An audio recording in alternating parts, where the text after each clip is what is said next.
Hello, welcome to Hanoi. That's right, that's what we're doing. We are gonna try and record a podcast from my little balcony in my Airbnb in Hanoi, Vietnam. As you can see if you're watching, it's raining. It's been beautiful weather since we arrived yesterday. We arrived here and it was 32 degrees and sunny and humid. And now it's raining for the first time. This is just sort of the back end of the rainy season here in Vietnam. But it's quite nice to get a bit of rain, actually. I started setting up this kind of shot here on the balcony, and it was nice and dry. And then it started raining, and I've committed to it. I think it adds to it.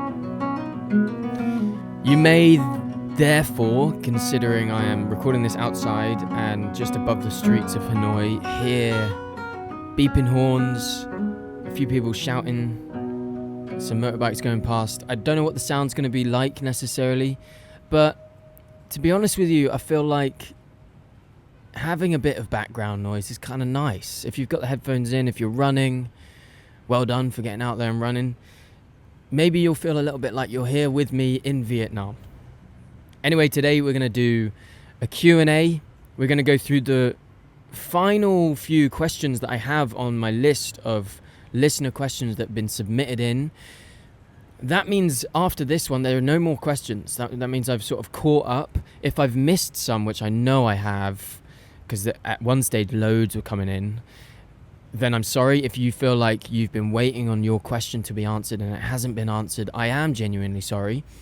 Just submit it again, because I am now at the top of the list of questions, and it would be really helpful if you could just submit another question in there, and then on the next Q&A or the next sort of listener questions at the end of an episode, I can answer your question.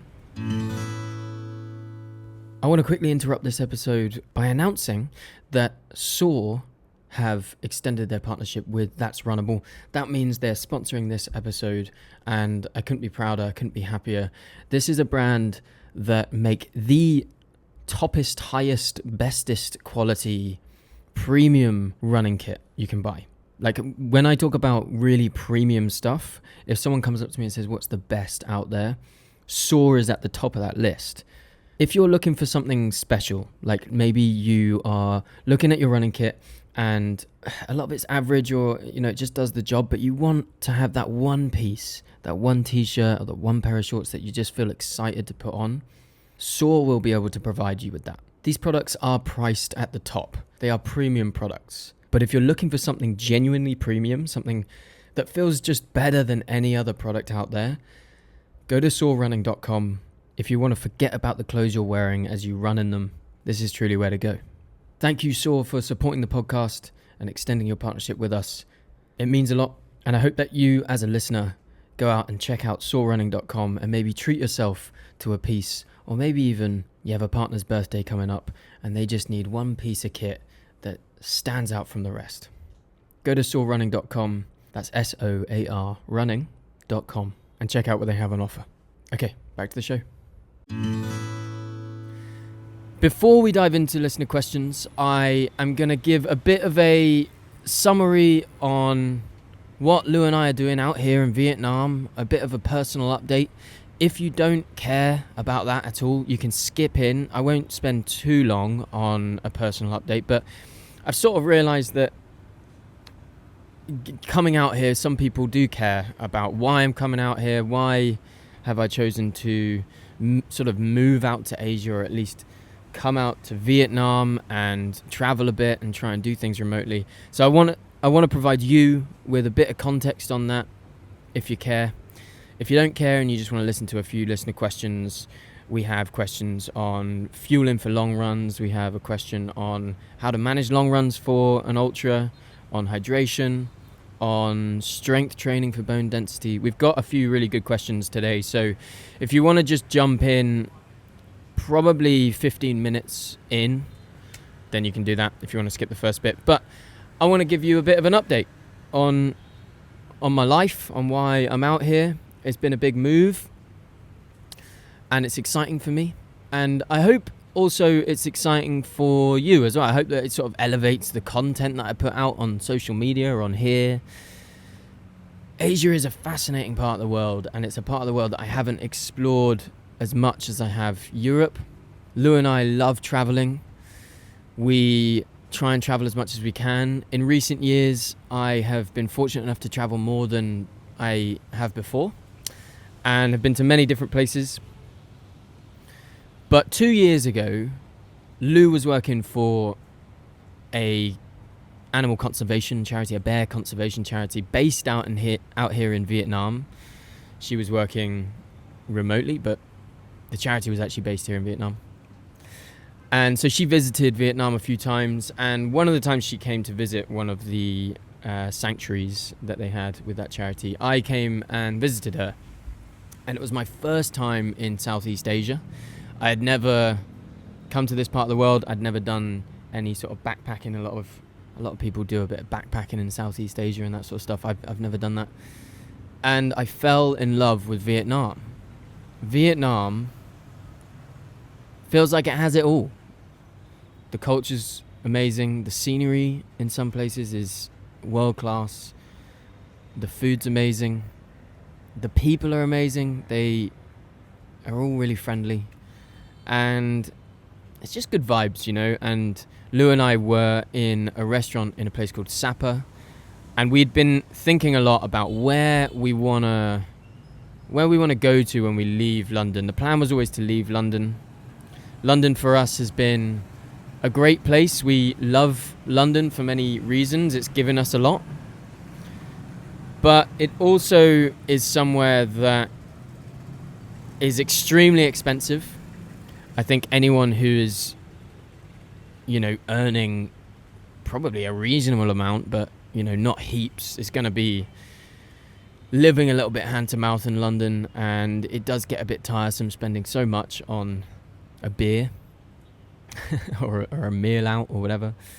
So it's quite an expensive place to live. And it also is just quite intense in many ways. And we, as I said, love traveling. We love to explore the world, and we wanted to leave London and do that. And we were thinking for a while about where we wanted to go and do that. And we were sat in Sapa in a restaurant 2 years ago, and we'd had an amazing time in Vietnam. We'd fallen in love with the place. And we were like, why don't we just come to Vietnam? Why don't we, in inverted commas, move to Vietnam? And that sort of became our mission.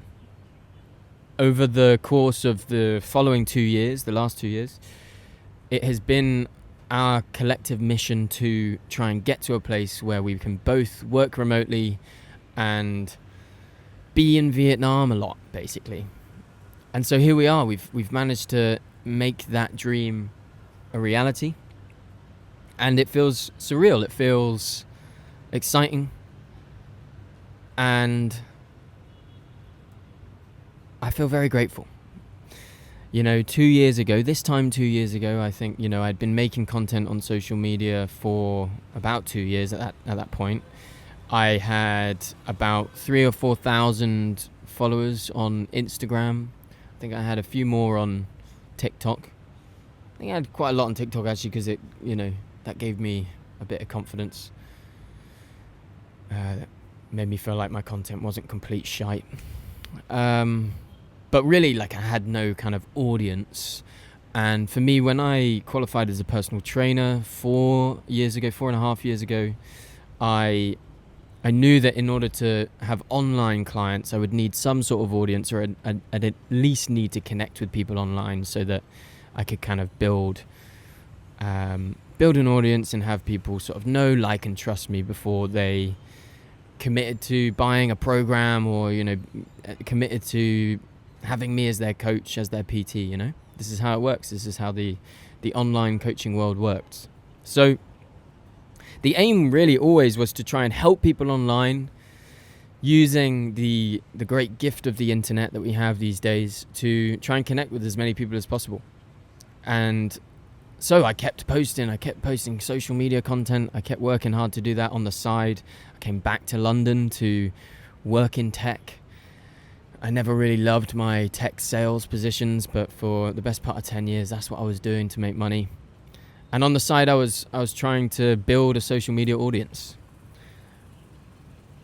And it started to work. It started to kind of resonate with people. I think that I started to finally see some growth on Instagram, which always felt like the sort of slightly more legitimate platform than TikTok, if that makes sense. And I started to believe in what I was trying to do. I was trying to help people with their running for free, of course, trying to put out content. And now that's sort of developed into, of course, launching this podcast almost a year ago. And also doing some written content and continuing with the social media content. And now I feel like I have an audience and I'm able to offer a coaching program that I'm really proud of. If you don't know already, I've launched my coaching app, my coaching platform, That's Runnable. It's really just my coaching. It's essentially... if you want to work with me, if you want to build a strong, resilient body for your running, then that's the place to go. And the link's down below.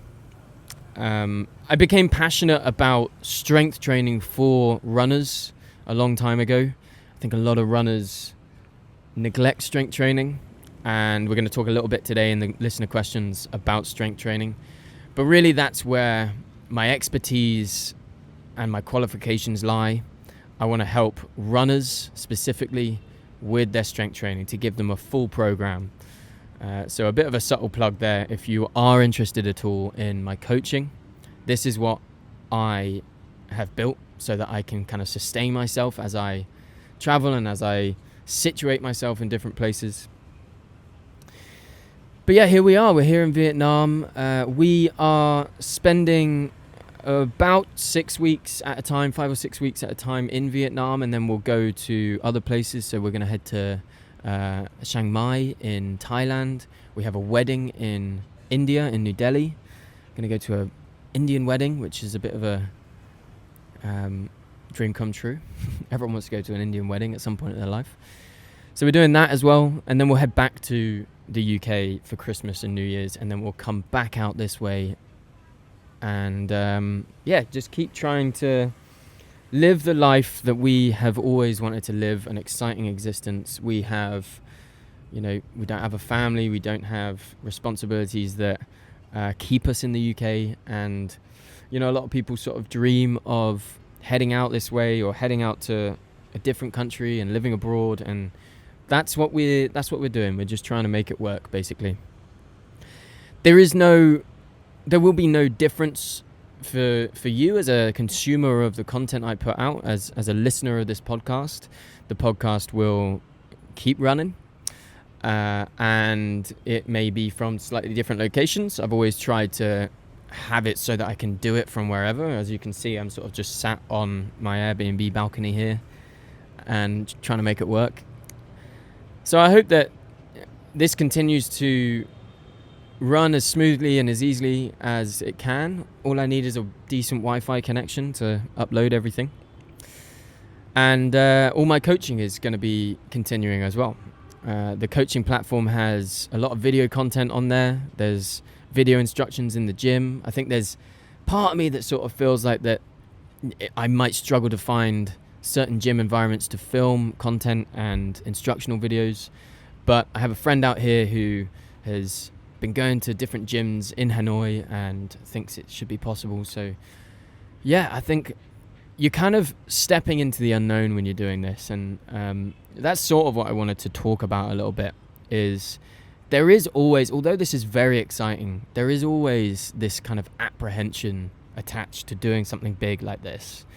It's exciting, it's a dream come true, but it's also a little bit scary, There's a lot of this is unknown. It's a very different culture.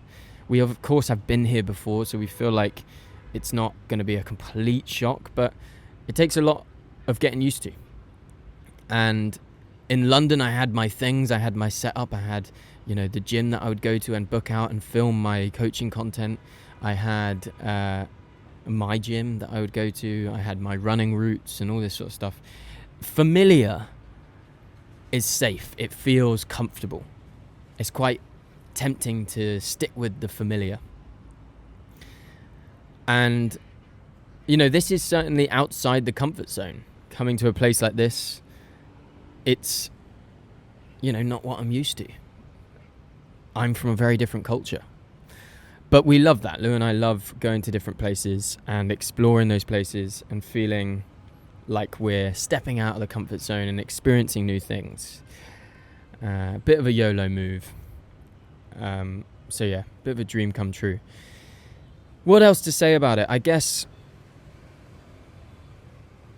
we'll be using Vietnam sort of as a base in some ways. Our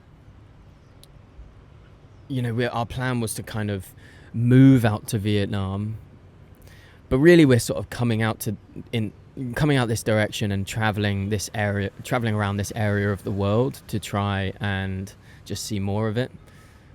And so there are certain places that neither of us have been. There are places that Lou has been that she wants to show me. Most of it I haven't been to. And I want to do a few races out here. There's a race in Sapa happening this weekend, which I've decided against going and being a part of, only because moving out here and kind of, lifting your whole life up and throwing yourself out here is a lot to take on, and it's very stimulating. But I think like going to Sapa this weekend and doing a race was just that. It was just one more thing I didn't really feel like I needed to add to the list, so I said no to that. But I've had loads of messages from people saying, "Are you doing that race? Are you doing the Vietnam Mountain Marathon?" I'm not, but I would have liked to. But there's a growing running culture out here in Vietnam. The running boom is truly global. We think about the running boom and we think about London runners and how in major cities in Europe it's becoming really popular, but it's growing here in Vietnam as well. It's becoming more and more popular, and so is ultra running. The Asian ultra running scene is booming and growing, and I think it's really exciting to be out here and possibly be a part of that in some capacity. So there are a few races I got my eyes on over the course of the next year that I'd love to do. I'd like to do another 100 miler next year, potentially one that is less hot. We'll see how that goes. I'd quite like to do a 100 miler that isn't quite as tough as Devil's Gulch. It was a particularly tough one, but we'll see. Up for the challenge, whatever comes my way. I'll be back in Europe in the summer, so back for Christmas. I may nip back for spring as well, as I have there's a few things I need to come back for, which I can't tell you about. There's one thing in particular I can't tell you about, but it's very exciting. That is sort of launching in the spring, so I may come back for that. And then in the summer as well. I am sweating. So humid because it's just had a downpour. So in the summer we'll be back towards the UK, and there's a couple of races as well out there that I might try and be a part of. But yeah, the long and short of it is I'm just very excited to be out here finally. This is a dream that we've been working towards for 2 years. We've both really known that we want to travel, we want to work remotely, we want to try and make online business work and make it happen. Lou is studying to be a nutritionist, so she's doing a diploma at the moment and she's working part-time remotely for her job, so she's got her situation sorted. I'm obviously doing my content, doing my coaching and trying to make everything work. Nothing is certain, but yeah, it's all kind of working in the sense that although, I was talking to my mum the other day and I was sort of saying that, in life you just always feel behind. just that is kind of life. I don't think I've ever felt on top of things. And you just make it work. You feel behind. There's loads to do all the time. I have loads to do to try and promote my coaching properly, to build it up, to communicate what's in there properly.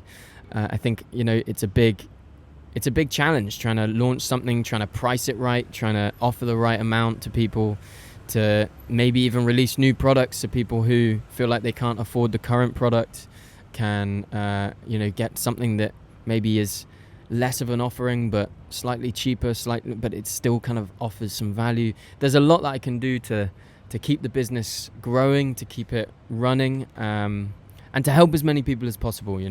At the end of the day, I try to help people with free content like this, and I try and help people with my coaching, which of course is more time consuming. It's more programmed and specifically helping individuals with their running, their strength training. And that's the stuff that is charged for. Well, that was a ramble, wasn't it? I just kind of wanted to jump on and chat about the situation we're in. We're out here in Vietnam. We've been here for 24 hours, loving it so far. Nothing's going to change on the content front other than the backdrop. And thank you for supporting. Thanks for everything. Thanks for listening. Okay, I think I feel like that's not everything I wanted to say, but there we are. Should we do some listener questions? Cool, let's do it.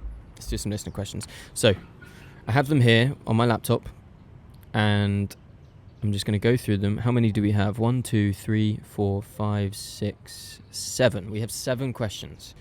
And the first is from Ben. Hi, Tommy.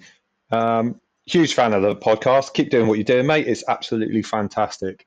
I'm new to running. I've been running about a year. I'm running 3 to 4 times a week.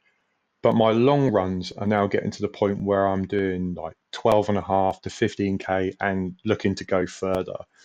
And I'm curious about fueling.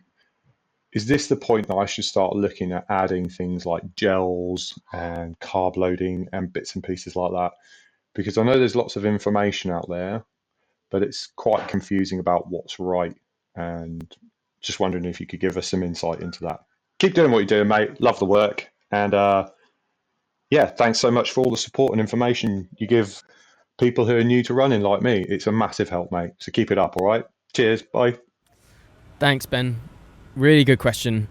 So we're thinking about when we should start thinking about fueling. So you're starting to build up your volume, you're starting to build up your long runs.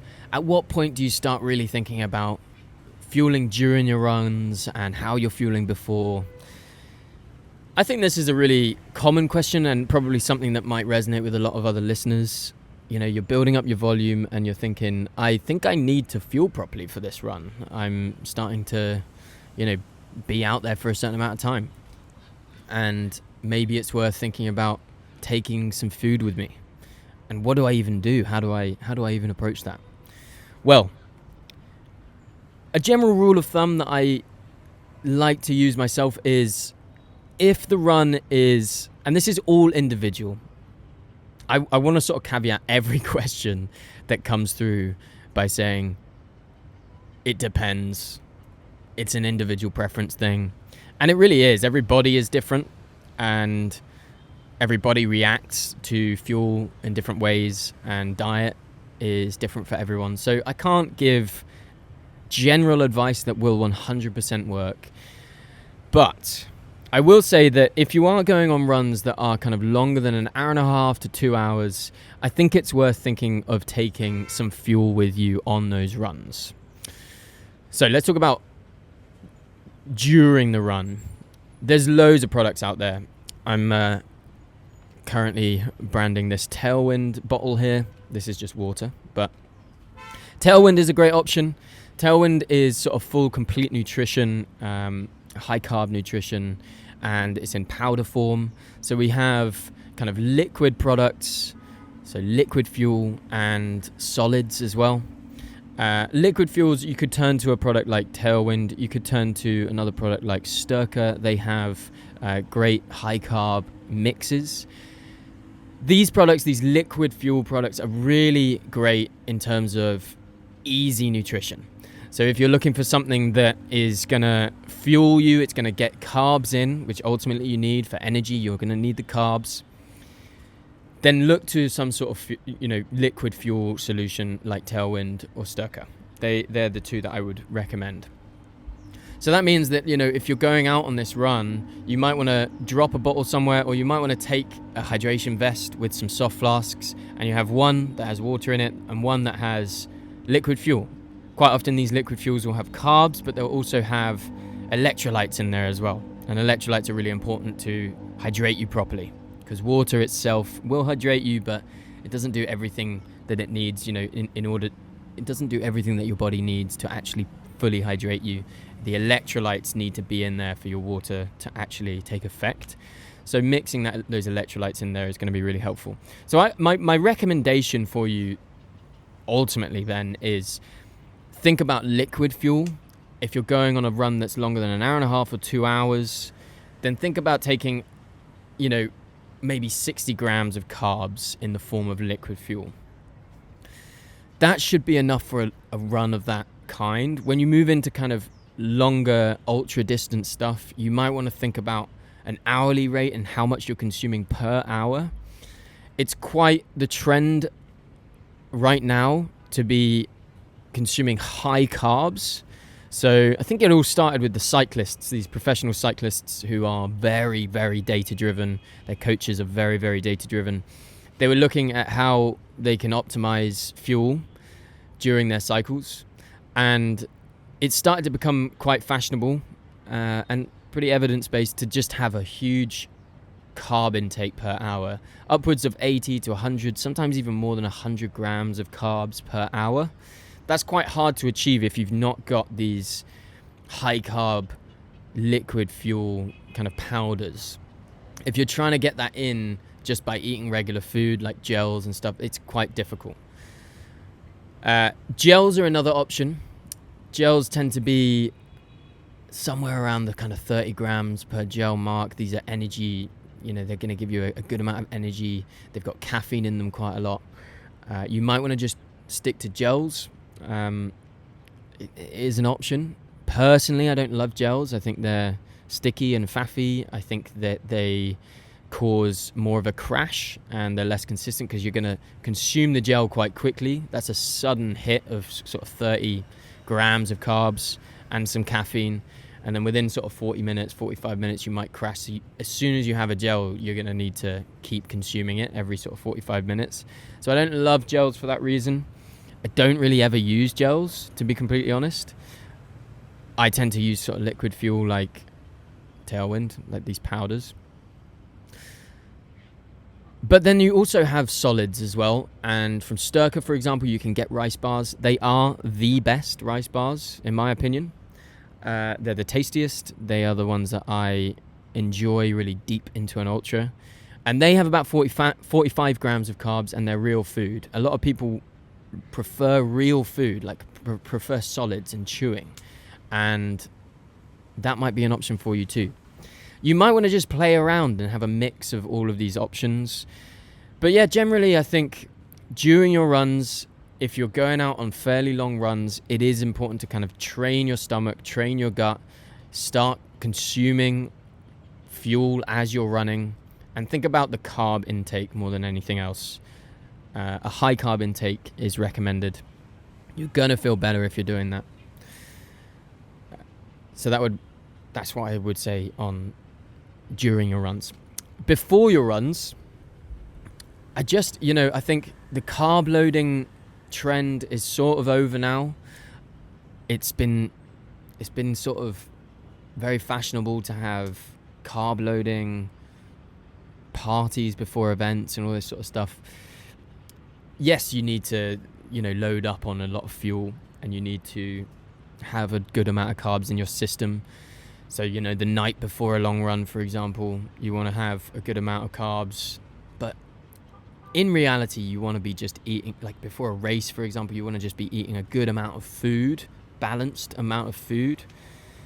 So balancing the fats and the protein and the carbs throughout the sort of 5 days approaching your race to just really be giving your body enough calories to deal with what you're about to demand from it. The night before a long run, for example, don't overdo it. Just have a good balanced meal. The morning of, have something quite carby. I would have like oats, for example, before a long run, and then I might take some fuel with me. So before your runs, don't do a long run on an empty stomach. You're just going to struggle more. Just make sure you've got a good amount of calories in and experiment with this stuff. Feel free to just try new things. Try the gels, try the liquid fuel, try, rice bars if you can. Maybe if you want to get Cliff bars or just something that if you really enjoy a certain food and you feel good on it, then try that. You might even just want to get some nuts. You want to get some dried fruit, for example. It might be that, some of this stuff is too dense and you just want natural food like dried apricots or something, and you just sort of want to eat little and often. It is worth fueling on these longer runs. It is worth, giving your body the calories it needs, the carbs it needs to fuel you, to actually burn these calories. If you're doing it on an empty stomach, if you're not fueling, if you're not eating properly the night before, the morning of, you're just going to struggle more. You're going to perform worse. And you will recover slower as well. So make sure you're fueling. But to properly answer your question, yes, if you're starting to get up the distances and you just feel like maybe you need to start fueling a bit more, do that. It doesn't benefit you all that much by kind of depriving yourself of fuel. Okay, I think that's enough on that.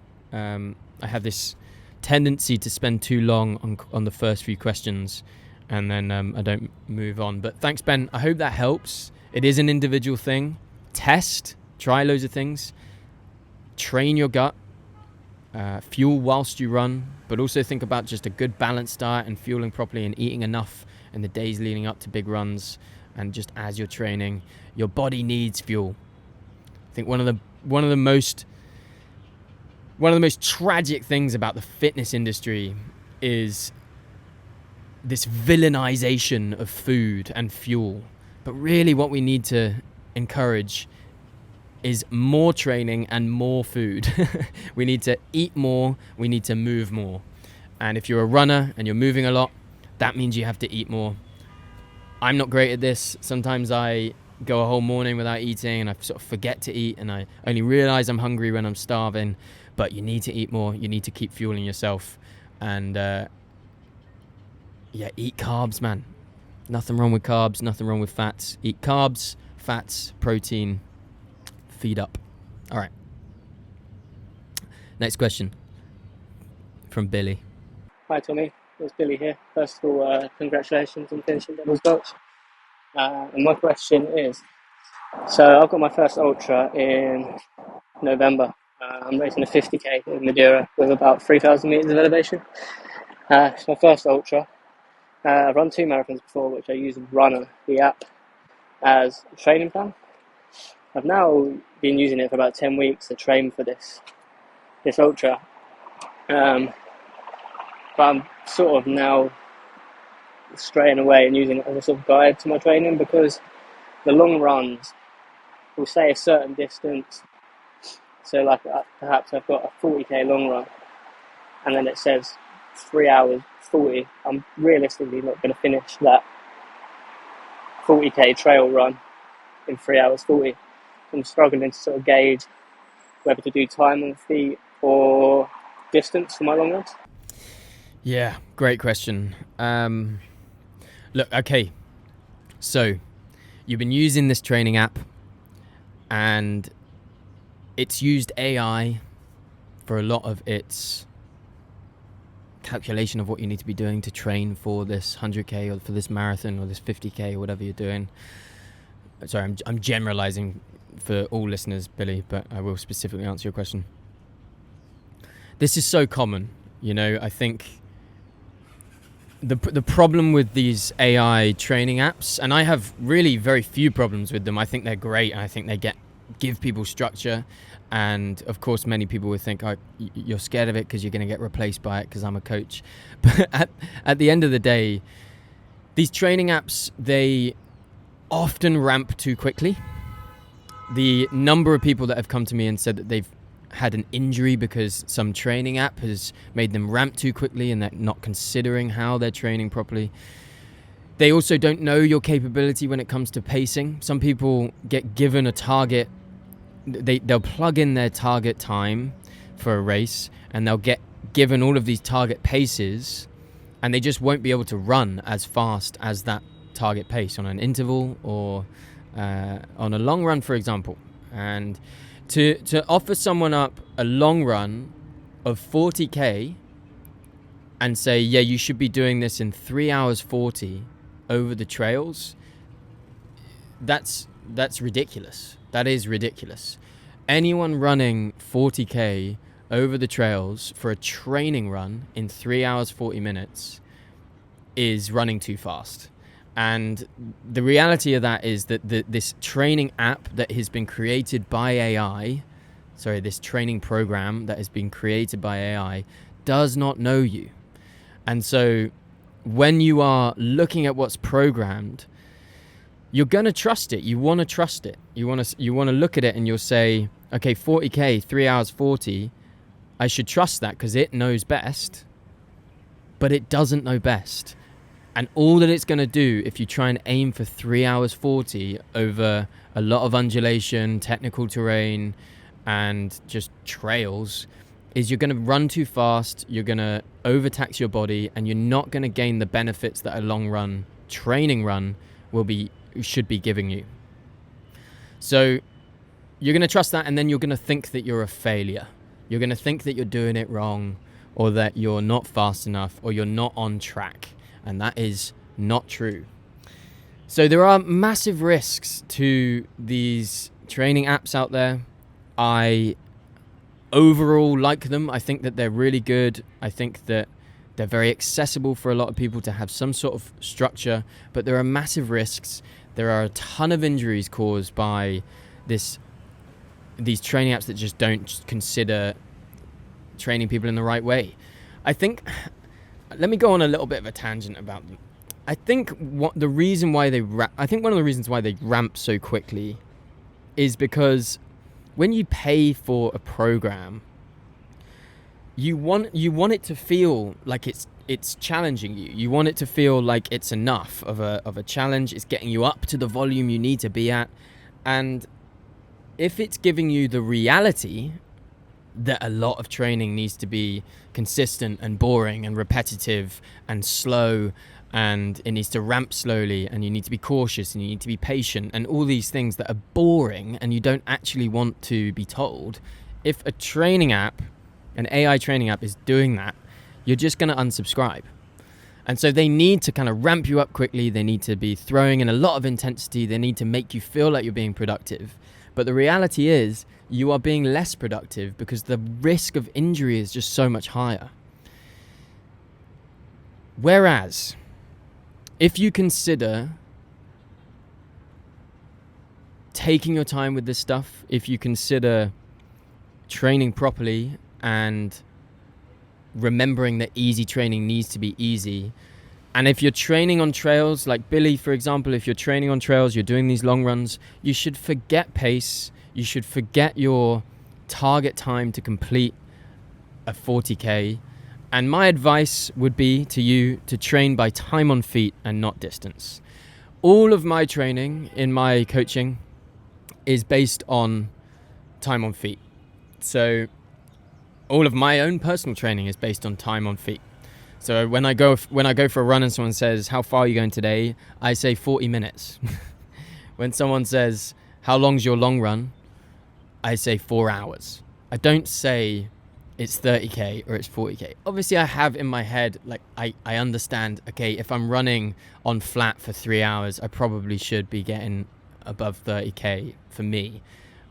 But it doesn't matter because I'm looking for time on feet. I'm looking to listen to my body, tune into how I feel. If you're going over trails, if you're training on really challenging terrain, you should be training properly on that terrain, for the terrain. And trail running is very different from road running. Road running, training for a 10k, training for a half marathon or a marathon, it's very clinical. You can dial into your paces a lot more. You can go by distance. Trail running, I think, suits time on feet a lot more because the terrain is going to be different wherever you are. One person's trail run is going to be very different from another person's trail run. And so we need to consider how long we're out for rather than how far we're going, because the terrain itself matters so much. So my advice for you, Billy, would be to calculate your long runs based on time on feet rather than distance, because I think you're just gonna start feeling like you're failing, you're not going fast enough. And I would say that these training apps tend to make people feel like they're not going fast enough, like they're not training hard enough, like they're not good enough, and it causes injury. And it doesn't consider the fact that running is a long-term thing. Training for these things is long-term. We need to be sustainable, we need to play the long game, and we need to look after ourselves, we need to tune in with our body, and we need to obviously make sure we don't feel like we're not going fast enough and not hitting the right paces and all that stuff. Race day is when you try and hit the right paces. Specific interval sessions are when you try and hit the right paces. But effort is what we want to focus on rather than just speed. I hope that answers your question. Okay. I have another question here from Matt. Hi Tommy, big fan of the podcast. I ran my first 100k not long, over a week ago now, and I absolutely loved it.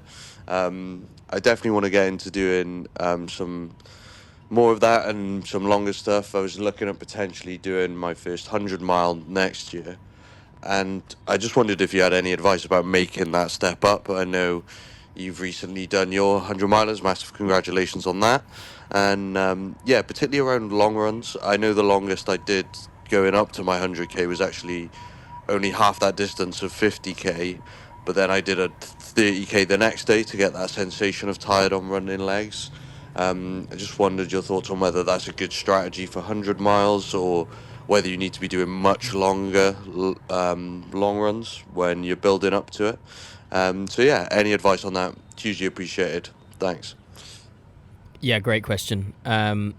So, can you see how hot?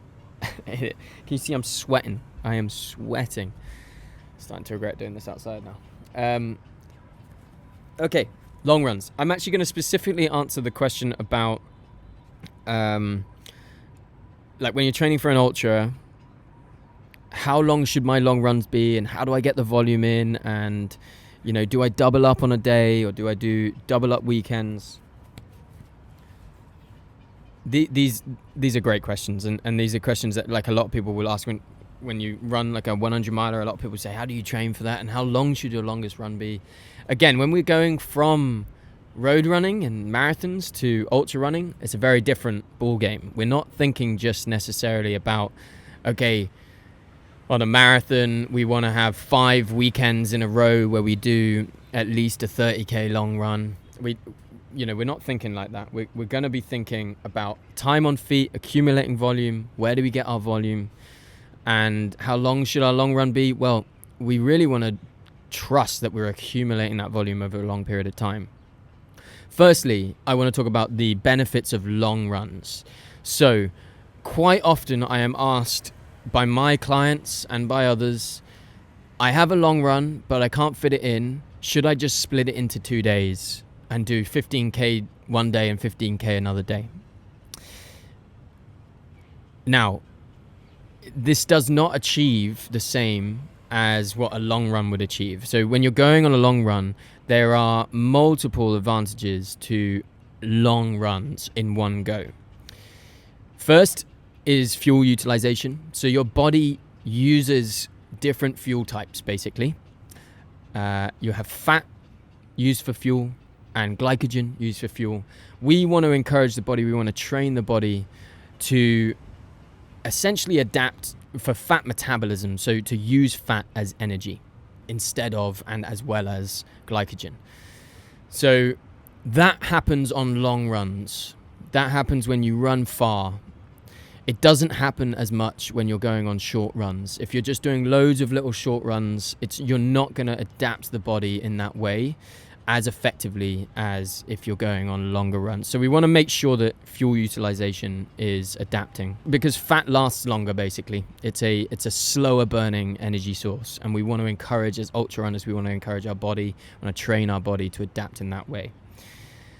Second is your endurance is going to improve. Your physical endurance is going to improve better when you're going on these longer runs than when you're going just on splitting them up and doing shorter runs. So going on these longer runs is really important for that. Third is mental conditioning. If you are not going on really long runs, if you're an ultra runner, if you're training for a 100 miler and you're not spending 4 or 5 hours, or maybe even sometimes, maybe even sometimes 6 hours out on runs, you're not training yourself to be okay with that, to be out there for a very long time. Being out there on runs, on ultras, is as much a mental game as it is a physical one. And being able to mentally deal with being out there running for a very long period of time, that must be trained. And so going on really long runs and facing the fact that you have 5 hours left after running for an hour or whatever that is really helpful. That is good training. Now, how does that differ from doing sort of double up days or double up weekends? Well, there are some advantages with doing that. Of course, you want to get your volume in, and sometimes it's really difficult to go out. Not everyone can go out on these massive 5-hour runs, I seldom can get out on 5-hour runs when I'm training for an ultra. So sometimes you want to get 2 days in a row where you have taxed the body on one day, and then you're fatigued the next day, and then you get out there and do another 20k on fatigued legs. That is great stuff. You will benefit from that. I'm not saying that you won't benefit from doing that. You absolutely will. And sometimes it's a better way to get the volume in, which in the sense that it's sort of lower injury risk.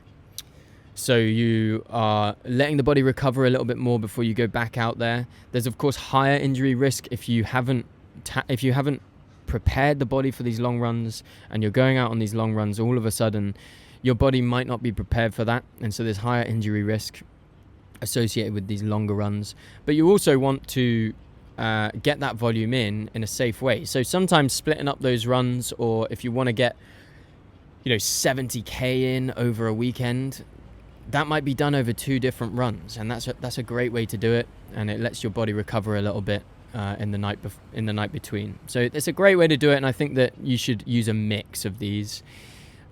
Another sort of reason I forgot to mention on these longer runs is just practicing nutrition.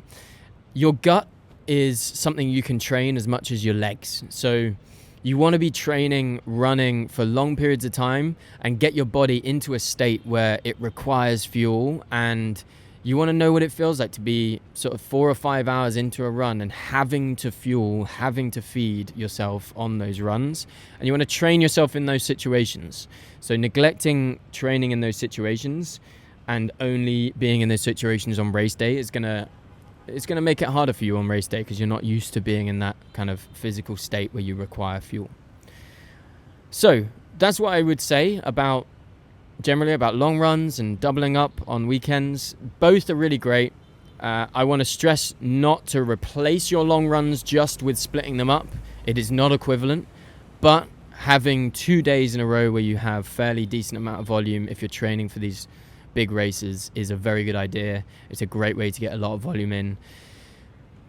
As always, I want to stress that you should not be doing a lot of volume over a weekend if your body's not ready for it. So you should have accumulated a lot of volume over a long period of time. The longer you spend accumulating volume and getting a good amount of volume in, the better. Week on week, stacking that volume is going to be much safer than suddenly getting to a point where you're doing your peak volume for a race. So consistently train with decent amount of volume, accumulate that volume over time, get to a point where you're ready to start doing kind of double up weekends, but do not neglect your long runs. The long runs are where the magic happens for ultra training. Okay. I think that was a pretty good answer. I hope it was I hope there was enough depth there in the answer. I hope it answered your question appropriately as I wait for the next question to load. I hope that helped, man. And good luck with the 100 miler that you're trying to build up to. Don't rush into it. There is no pride in just rushing into getting to the 100 mile distance Get there when you feel your body can get there. You want to be doing this stuff forever. All right. Next question from John, who actually is a client of mine. Hi, John. Hi, Tommy. John here. Hope you're well. Congratulations on Devil's Gulch and reaching your dreams. My question is one about supplements. What do you take? What do you recommend? What makes a difference? Supplements, they seem to be a bit of a minefield. And I'm not just talking multivits, but I'd be interested to know what multivits you use. Creatine, protein shakes, the whole 9 yards. What's your take on supplements? What we should be doing, what we shouldn't be doing, what's worth investigating, and what's definitely worth ignoring. Anyway, that's my question. Hope you're well. Keep running. Run the Runnable. What's my take on supplements? Supplements are a minefield, as you've said, John. Absolutely. There is so much information out there about supplements, about what to take, about what supplements are the best. And there's so much misinformation. It's unbelievable. I want to create some context on the fitness industry and why supplements feel so noisy. Supplements, making a supplement business, starting a supplement business in the fitness industry, it is the easiest business to start if you want to start a fitness business. Because it's like the lowest barrier to entry. There are more supplement businesses in the fitness industry than any other business type. The number of supplement businesses that reach out to me on Instagram or by email is unbelievable. Unbelievable. And so as a consumer myself, and as consumers yourselves, I understand why it's overwhelming. What supplements should I take? Should I even take supplements? Are supplements bad for you? Should I take multivits? Man, so many questions. So much misinformation. So I'm going to try and cut through the noise and tell you my top 3 supplements that you should take. So the first is creatine. Creatine monohydrate is the most researched and the most beneficial supplement. It is like a magic supplement. It's like everyone should take it. Everyone. It's not just for bodybuilders. It's not just for runners. Your granny should take it. It's really genuinely amazing. And you should take 3 to 5 grams a day, every day. I genuinely, I don't have creatine with me right now, and I am desperately going to try and find some. Take it in powder form. There's been a lot of drama recently over some gummies, and it's actually really hard to measure the contents in a gummy form. It's much easier to be more accurate with your measurements in the powder form. Just get the creatine monohydrate. Any brand will do. If it's well rated, go get it and get it in the powder form and take 3 to 5 grams a day. It's really good for muscle growth, for bone density, for all these things. It improves high intensity performance, recovery. It's great, and you should just take it.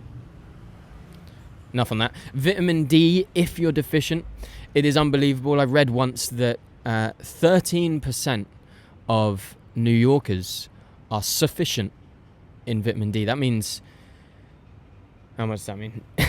87% of New Yorkers are deficient in vitamin D. That was ages ago. I read that ages ago, and I thought that was quite shocking, but maybe it's not. So many of us spend so much time indoors, and especially if you're like in the northern hemisphere and it's winter and you have short days and it's dark and you're just not getting your vitamin D. You should take vitamin D. There's the second one. Supports bone health, immune function, overall energy. Take vitamin D if you're deficient, and it's likely that you are. The third supplement that I think you should be taking is omega-3s. This can come in all forms. You can get vegan omega-3s. You can most commonly not get vegan omega-3 fatty acids. EPA, DHA, it's anti-inflammatory, supports cardio health, and that would be the third I'd recommend. The fourth and kind of like a bonus one is B12. Now, a lot of people who are, omnivores or, eating meat, they'll get B12 from animal products. The great irony about B12 from animal products is B12 actually comes from bacteria. So animals will get their B12 from grazing and foraging and getting the bacteria off natural plants that they're eating and all that sort of stuff. Most of the animals that you're eating are being supplemented with B12 because they're not getting fed in that way. So the great irony is that most of the B12 that people are eating are sort of secondhand supplementation. So as someone who's not commonly eating meat, I am getting my B12 from a supplement. So I'm just getting it directly as a supplement rather than indirectly through an animal that's been supplemented with B12. So there is a great irony there. So many people who sort of argue against the vegan diet and say, where'd you get your B12 from? I will say I get it from a supplement, and they say I get it from animals, and then I'll say you're getting it from the animal who has had a supplement most of the time, unless you hunted for that animal and they're getting it from bacteria that they're eating. But B12 is a good one. And then, I think other supplementation, if you're iron deficient, probably iron. Protein powder is no bad thing if you want to take some protein powder. Personally, my favorite supplement of them all, if you want to call it a supplement, is caffeine. Just had my second fix of caffeine for the day. But all of that being said, I want to say firstly, I'll say something about multivits. A lot of the multivits out there, they tick a lot of boxes because they're trying to sell the product. Sorry, there's a siren in the background that feels quite loud. Oh, I think someone official is going past. There's a whole convoy of flagged, nice cars. Okay. Sirens are sort of shutting up now. One thing I want to say about multivitamins is that a lot of these multivits, they'll have like really small doses of all the things that they're sort of saying that you should have. And they're just not enough to really make a difference, and so it's kind of pointless. Also, the industry generally is really badly regulated, and so you're not necessarily guaranteed to be getting the amounts that they're purporting to give you. I would generally avoid multivits. I would take creatine. I'd take vitamin D. I would take omega-3s, B12. And caffeine and iron if you're deficient. Worth getting your your blood tested and actually seeing if you're deficient in anything. But yeah, I think that would be my supplement recommendations. And I want to finish off by saying supplementation should supplement your diet.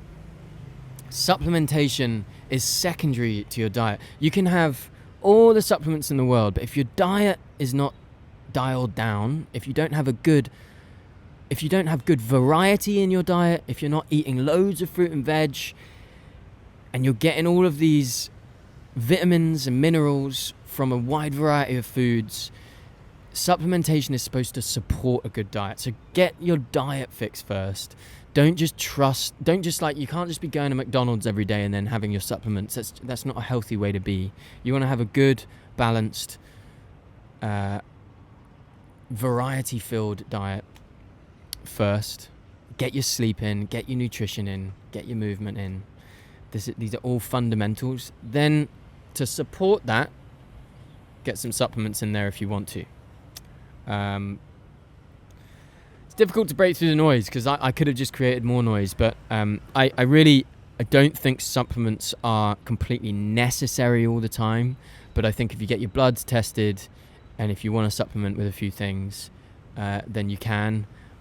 I think you can over supplement. There are certainly risks with that. But yeah, don't overthink it. don't overspend on this stuff either. That's all I have to say on that. I hope that helps and doesn't actually kind of muddy the water even more. My strongest recommendation is creatine. And then outside of that, I think, a simple vitamin D and some omega-3s, and you're on your way. And just good food. Before we get to the next question, I wanted to just take a moment to talk first about Soar, but also make sure you know how I approach these partnerships. If you've been listening to the podcast for a while, you'll know that I don't use an agency, I don't use management. I approach these partnerships myself. I strike the deals. And that's really important to me because I want to genuinely recommend these products. I don't want to just be doing a readout or sort of putting in an advert that means nothing. I actually do care about these products. I think that they are the best. So whatever product I'm recommending to you is a product I would genuinely recommend in the pub or to a friend or whatever. So when we think about premium products, if I were to suggest to someone a premium product, as in like the best clothing that money can buy out there, I would recommend Soar. That's how this works. Like I am actually recommending this to you.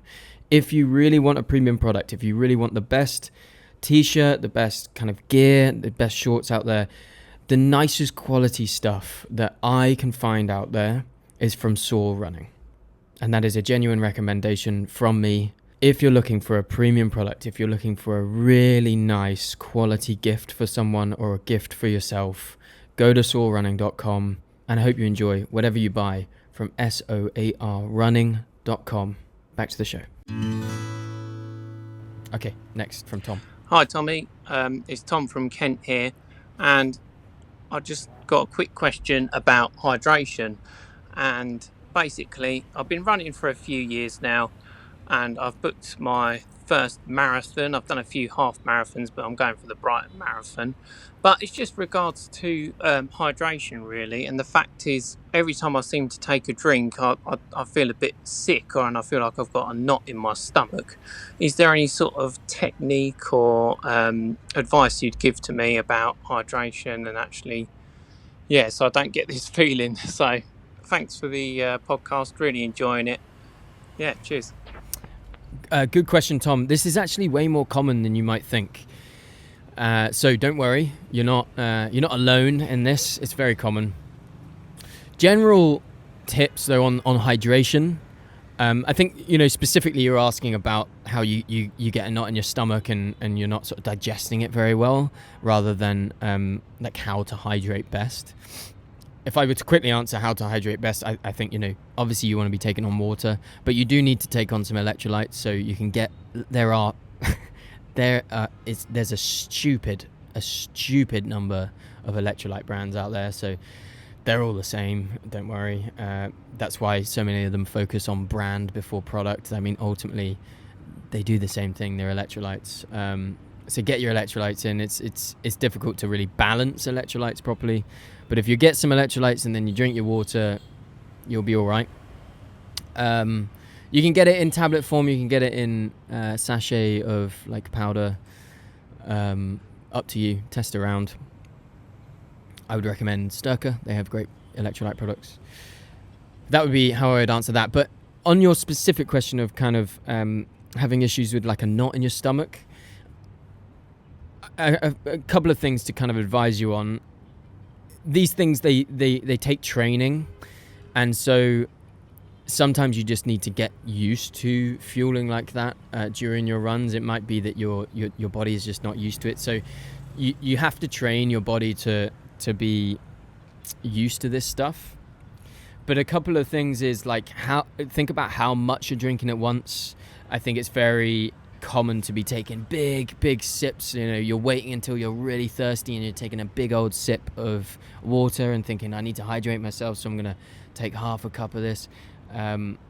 That's not a great way to do it. I would always advise with both fuel and hydration to take sips like little and often. Shock your body less and just like feed it slowly in there. You're still getting the same amount, but you're spreading it across like a half an hour time period. So figure out a way to have sips little and often instead of downing like half a bottle at once. Practice outside of your running first. So I think just generally hydrating your body throughout the day is going to be helpful in that way. I think that a lot of people aren't drinking enough throughout the day, myself can be included. I'm going to try and get better at that, given I'm in a climate now that's extremely hot. So train your body, train your gut. You might have, I don't know if you're just taking on water, but if you are taking on other things, like if you're putting in electrolytes or other sort of products into your drink, it might be that it's too sugary or too salty. That can cause some issues. So I think that when you're adding this if you're adding mixes into your drink, make sure it doesn't taste too strong. If it tastes too strong, you may have put too much in and your body might not be used to that. So just start with like half a sachet or like a bit of a sachet of stuff and just train your body. Be gentle with your body to get used to this sort of stuff. Another thing can be temperature. If the water's really cold, that actually can affect how your body reacts to it. So maybe just try drinking kind of more room temperature water. That might be a tip. That's pretty much all I can say. I think it sounds to me like you're just drinking normal water rather than kind of carbonated or fizzy stuff. That can often affect how your body feels when you're drinking. So keep it simple. Ease into this sort of stuff little and often. If you're adding products to it, just add a small amount first and train your body. Gut training is a big part of fueling, and like anything else, you can train tolerance to this stuff. So start practicing with small sips on easy runs, and then kind of build up to your race nutrition strategy. One thing I'll finish by saying that is obviously, as I should say, if the knot in your stomach is like sharp or really persistent and is really causing a lot of problems, then like a lot of other sort of GI symptoms, then like if you feel like, for example, if there's any sort of if there's any blood leaving your body in any way, or you feel nauseous and you're in like really bad pain, then do please see a medical professional. Go and see a doctor and consult with a GP. It's unlikely that that's the issue. I should say that on this. It's unlikely though, Tom, that is your issue, because it sounds to me like you're dealing with this very common kind of knot in your stomach. That it's just so it's very common when people start kind of fueling during their training, that they need to train more and fuel more and do those things at the same time. If you've got a really strong stomach like me, I think I've been quite fortunate in that I can kind of just go into a race and try things out. But I think most people, you need to train your gut. So do that gently, build up tolerance, and I think you should find that you'll get to a place where it'll feel a lot better. I hope that helps, Tom. We have 2 more questions. The first from Imama. Hi, Tommy. This is Imama. I recently started running back in June, and that's when I started following you, and I really appreciate all your advice. Really, when I did my first 3 miles, I knew I wanted to get to ultras someday, but I feel like in my enthusiasm and just using running as a way to deal with recent trauma, I may have overused my legs. I was running anywhere from 10 to 30 kilometers, also doing strength sessions. And so my knees definitely feel heavy, and my left shin is giving me trouble. It's not a shooting sharp pain, but I feel sore in different spots. So I'm not sure if it's shin or nerve. I'm also a student in the US, so figuring out insurance and physio is a bit tricky. I'm taking a couple of weeks off. I'm also in dire need of new shoes. I feel like my Hokas don't feel right, and I've been running in 8-year-old Ultra Boosts, which is not good. But yes, besides rest and just not a lot of activity, any advice that you have is welcomed. I'm generally a very active person. I walk anywhere from 15 to 20K steps a day because I have to. But yeah, just looking for advice. Okay, a lot there, Imama. What do I start with? Look, I think the things that are coming to mind, because what you're facing is you're facing issues that many people face. Am I taxing my body too much? I'm dealing with sort of injuries and niggles, and this is a lot of this is the stuff that I try and help people with my coaching. The strength training is really important. And so getting to the gym and having a consistent strength training practice is a really, really important part of being a resilient and durable runner. Many people don't do that, and they just think that running itself will do the job. But it is important that you're in the gym and that you're training your body in the right way. So strength training would be my first piece of advice. There's loads of stuff there. You can buy new shoes. You can, and that is important. Find shoes that feel right for you. Absolutely. I'm a big fan of finding the right shoes for you, of course, and that can take time. But in terms of your training approach, I can't know, of course, how you're training. But most of the time, people are training too fast for a lot of their runs. So, they might sort of build up to kind of 4 or 5 runs a week, and just each run is sort of the same pace. You're pounding the pavements, you're going out there, you're taxing your body quite a lot, and it's just tough on the body. And I think really most of the time I'm telling people to slow down. If you think about when you're building up a lot of volume all of a sudden, and that is a lot for the body. But if you think about just really building that really slowly and going really almost patronizingly easy, that's going to be a much better way to actually build up to the distances that you need to, and to do that in a way that the body is ready for. If you're not taxing the body too much, if you're getting enough rest and good nutrition, and you're being consistent with your training, but in a way that is easier on the body, you can then start to build up your volume. It's difficult, to verbally just give you a program. I can't just give you a program. This is a lot of the stuff I help people with, a lot of the problems that you're facing, a lot of my clients will be facing, and they'll come in and they'll get a strength program. They'll get a running program accompanying that strength program. It will be done in a way that really helps them to build up properly, and considers sustainability, and considers doing this stuff for a long period of time, and listening to the body. There's no shame in stopping, resting, focusing more on strength training, on cross training, so getting on a bike and that sort of thing, but tune into how your body feels. It might also be that you're just not used to feeling this tired. It might not be that there are injury risks, it's just that your body is feeling quite fatigued. That's okay. It's okay to feel fatigued. You will feel fatigued if you're getting stronger, if you're building up. But I do think that most of the time people are running too fast, and then that means they don't have any kind of polarization in their training. Their fast runs aren't fast enough, and their easy runs aren't easy enough. And so really go patronizingly slow, break into walks if you need to, and just consider your runs not necessarily needing to be all that hard, and just going out and moving and building up over a long period of time this volume in a safe way. That's all I'll say on that. I think you've asked many things there, Imama, but I think there's a lot of that I can't necessarily help you just from here without sort of being your coach and trying to work with you and really understand what you're going through. But I hope that helps. I hope those tips are helpful. Keep it easy, keep it consistent, play the long game, be patient, and get some strength training in. Okay, fast. Last question from Anne.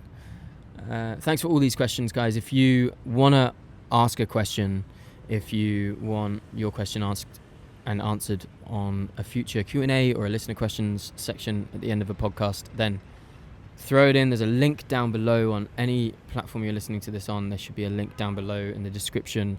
Click on that. It's a 1-minute voice note. You can send it in. It can be about anything. And I'd love to hear from you, because right now this is the final question on the list. Hi Tommy, I hope you're all right. I have a question because I'm recovering from a stress fracture in my femoral neck. I'm doing strength work to better my bone density and make sure that it doesn't happen again. The thing is, I've learned that you need to go with really high weight in order to strengthen your bones, and my back seems not to be ready for that yet. I keep feeling like I could squat or deadlift more weight, but my back seems to be the problem. So I was wondering if you had any advice on that, if I could just keep with the lower weight until I feel like I can, or if I could switch maybe to a trap bar to do my squats and deadlifts.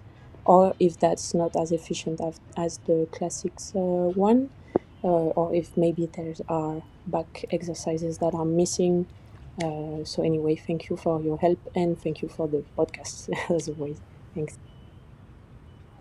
Oh man, I'm so sorry. I'm so sorry that you've been given that misinformation, Anne.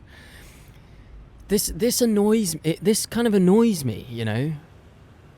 It annoys me that people give this information out. In order to benefit from resistance training, in order to build denser bones, in order to build your muscles, you don't need to lift exceptionally heavy. If you're dealing with a stress fracture, and therefore you want to build more strength, more resilience in your body, you want to become more durable, you want to improve your bone density, you don't then need to risk everything and start loading that stress fracture with heavy weights. That is not true. You will benefit. Can you hear that lightning? Ooh, that thunder. You will benefit from strength training if you don't need to load it so heavy. How do I put this? If you're progressively overloading, if you are getting enough volume in, so volume meaning kind of number of reps, you might be doing loads of reps of a lower weight, which is much less risky, but you're gonna benefit. If your last few reps are difficult, then you're gonna benefit from your strength training.